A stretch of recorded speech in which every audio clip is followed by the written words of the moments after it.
Você sabe o que faz um co-anfitrião no Airbnb?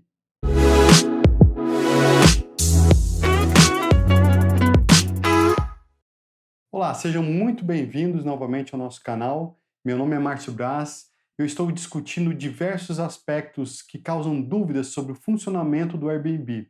Então, se você quer investir num imóvel para fazer alocação no Airbnb, se você está procurando uma atividade profissional em busca da sua liberdade financeira ou simplesmente quer aproveitar um imóvel que você já tem disponível, então fica com a gente que a gente vai tratar de muitos assuntos ligados ao Airbnb. Bem, o que faz um co-anfitrião no Airbnb?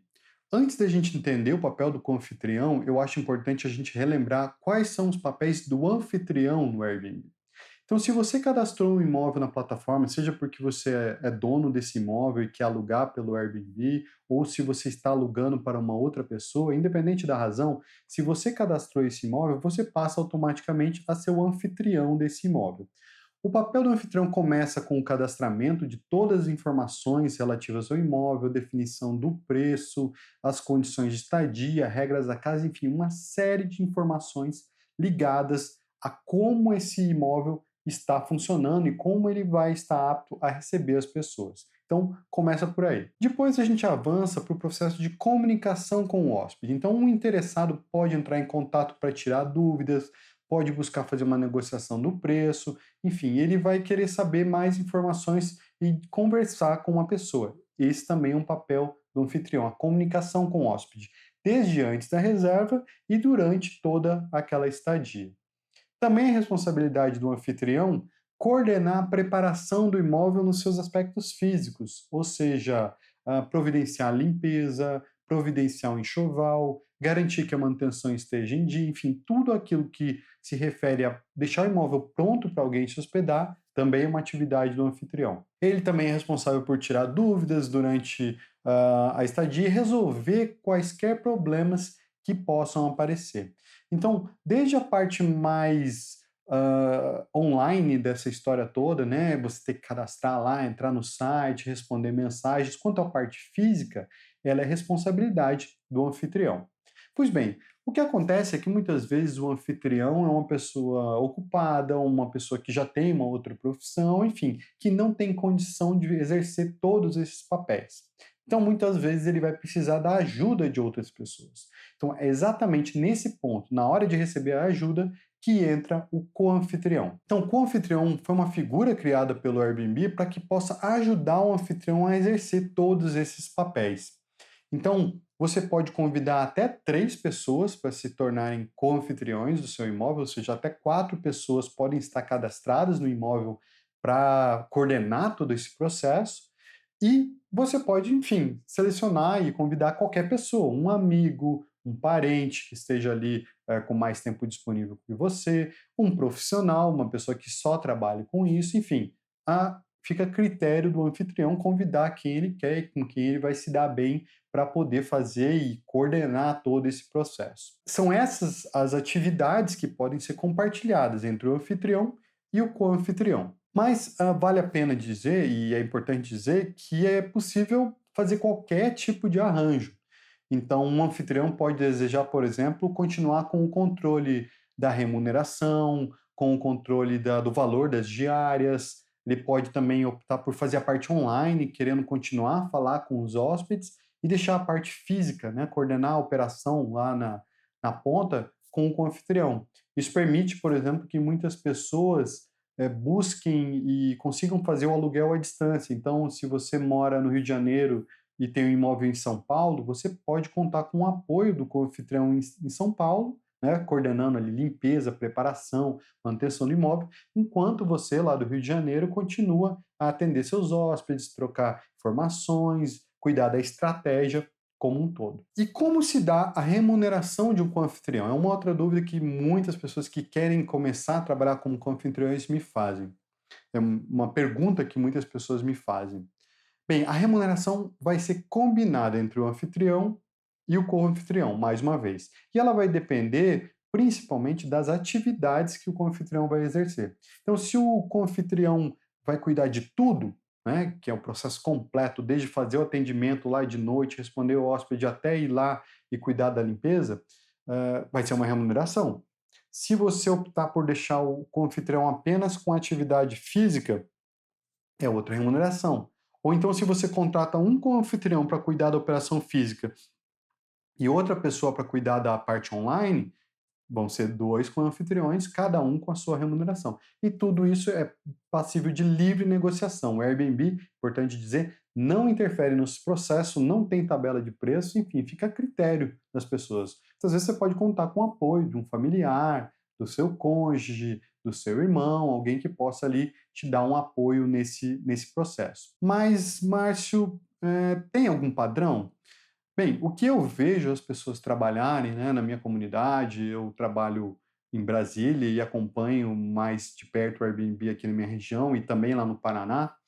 O que eu vejo é que os co-anfitriões que trabalham profissionalmente com isso trabalham na média entre 20 a 25% sobre o faturamento do imóvel, considerando a operação completa. Ou seja, se você contratar alguém profissional para fazer isso, ele cuide da operação completa, ele vai propor te cobrar aí de 20 a 25% do faturamento.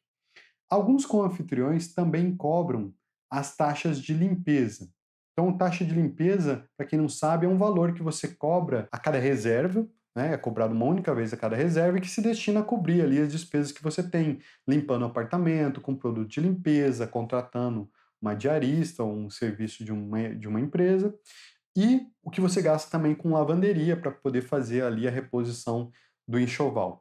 Então, alguns confitriões, quando eles também absorvem essa atividade de limpeza e de lavanderia, eles recebem ou combinam com o anfitrião que eles vão receber o valor daquela taxa. Então, acaba tendo a remuneração e uma forma de reposição do custo.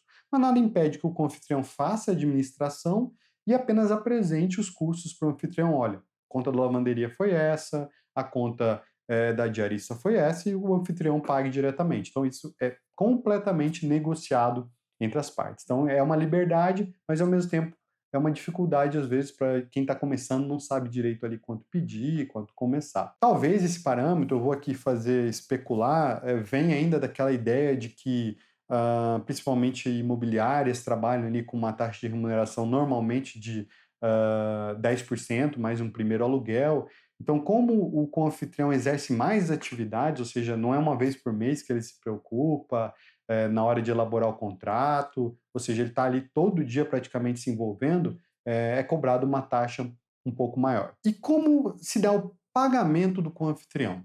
Antigamente, o Airbnb permitia que você definisse já na plataforma como se daria a divisão da remuneração entre o anfitrião e co-anfitriões. Ou seja, antigamente, o Airbnb já pagava diretamente para o co-anfitrião e para o anfitrião. Por algum motivo, a plataforma parou com isso. Eu imagino que talvez tenha a ver com alguma questão ligada à legislação trabalhista. Então, hoje, o Airbnb prefere, ele paga o valor completo para o anfitrião e deixa o anfitrião e o co-anfitrião se virar com o pagamento. Ou seja, você, como anfitrião, vai receber o valor e vai ter que repassar para o seu co-anfitrião. Mesma coisa, se você é co-anfitrião, você já tem que estabelecer desde o início com o seu anfitrião como vai ser o processo de recebimento, de quanto em quanto tempo você vai receber, se é uma vez por mês, se a cada reserva talvez acabe ficando meio difícil de operacionalizar, né, já que tem reservas toda semana.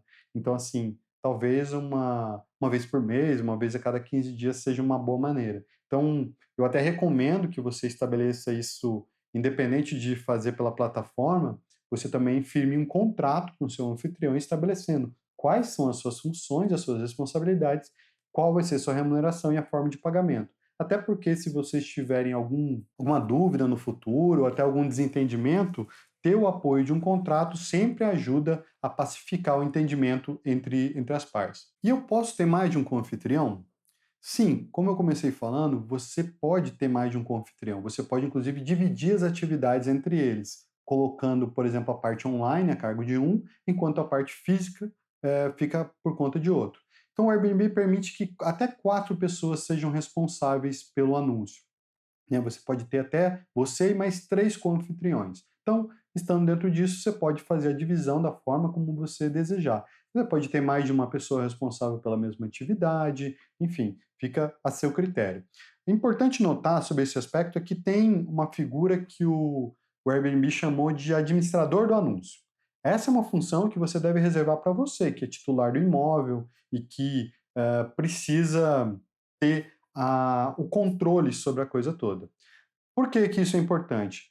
Porque se você tiver no futuro alguma dificuldade com o anfitrião, se você precisar trocar o anfitrião, ou se ele, enfim, simplesmente sumir, você, como administrador do anúncio, pode convidar outra pessoa e colocar a responsabilidade para essa pessoa. Então, a administração do anúncio é algo que convém que fique com o titular do imóvel, com o proprietário. Mas você pode definir um co-anfitrião como co-anfitrião principal, ou seja, ele é que vai aparecer na plataforma para os hóspedes, é o telefone dele, é ele que será o primeiro ponto de contato. Então, o anfitrião principal é uma coisa e o administrador do anúncio é outra. Então, o anfitrião principal é quem está ali na linha de frente na batalha, quem está levando as pancadas ali quando precisa. E o administrador do anúncio é a pessoa que é responsável pelo controle, pela governança da questão toda. Então, quando você delegar as atividades a um co-anfitrião, tenha certeza que você continua como administrador do anúncio, passando a responsabilidade de ser o anfitrião principal para essa pessoa que vai te ajudar nessa atividade. E o anfitrião pode continuar administrando o imóvel ou ajudando mesmo se tiver um co-anfitrião? Pode sim, pode sim. Vocês podem dividir as atividades, como eu já falei aqui algumas vezes, vocês podem dividir da forma como você desejar, inclusive no momento de alguma impossibilidade do co-anfitrião, digamos que ele está doente, está tirando férias, está viajando, ou qualquer coisa assim, você pode continuar a operacionalizar o seu Airbnb da maneira eh, normal, como você sempre fez. Então, você vai continuar como, mesmo que você não seja o anfitrião principal, né, o seu co-anfitrião seja o principal, você pode continuar recebendo as mensagens, você pode configurar se você quer receber a cada momento, toda hora que chega uma mensagem, se você quer receber uma vez por semana, então fica a seu critério, mas você pode sim continuar acompanhando e até é importante para que tenha uma boa transparência aí entre as informações que o anfitrião recebe e que o co-anfitrião. Aliás, essa é uma recomendação que eu te faço. Mesmo que você opte por terceirizar completamente a gestão do seu Airbnb, é importante que você tenha conhecimento da plataforma e consiga acompanhar como ela funciona, para que você saiba quanto o imóvel está arrecadando, quanto foi de diárias, quanto foi de taxa de limpeza, qual foi a ocupação, para que você possa fazer uma supervisão adequada do trabalho do seu confitrião, para que não tenha nenhuma rusga, não tenha nenhuma dúvida acerca dos valores. Então, se você tiver uma boa noção de como funciona a plataforma, tenha certeza que depois você vai ter uma relação mais simples ou mais facilitada com o anfitrião. Muito mais do que se ele simplesmente lhe informar no final do mês o quanto que foi, o quanto que não foi. Tá legal? Então eu recomendo que você conheça a plataforma até para que você possa exigir do seu co-anfitrião as informações, os relatórios que ele deve lhe prestar, prestando contas ali ao final de um período. E outra dúvida muito comum que as pessoas me trazem é: como eu posso me tornar um co-anfitrião? Bem, muitas pessoas que são co-anfitriões hoje, elas foram anfitriões no passado. É alguém que começou com o seu próprio imóvel, começou com o imóvel de um parente e que depois foi, né, espalhando a notícia, foi acabando conhecendo outras pessoas e que acaba recebendo a demanda de administrar esse imóvel para outras pessoas. Então, eu recomendo que você comece com uma pessoa conhecida, talvez, se você tiver um amigo, um tio, um parente que esteja ali com um imóvel meio desocupado, com dificuldade de alugar, vai experimentar, tente fazer, faça um acordo com ele, explique como funciona a plataforma, estude muito antes e aí sim se lance a fazer a administração e comece a ganhar experiência. Quando você tiver mais prática, quando você tiver já mais seguro do funcionamento da plataforma, de como garantir boas reservas, quando você tiver estudado, feito um curso, lido alguns livros, aí você pode já começar a pensar em alugar, em administrar para terceiros, né, em oferecer os seus serviços para outras pessoas.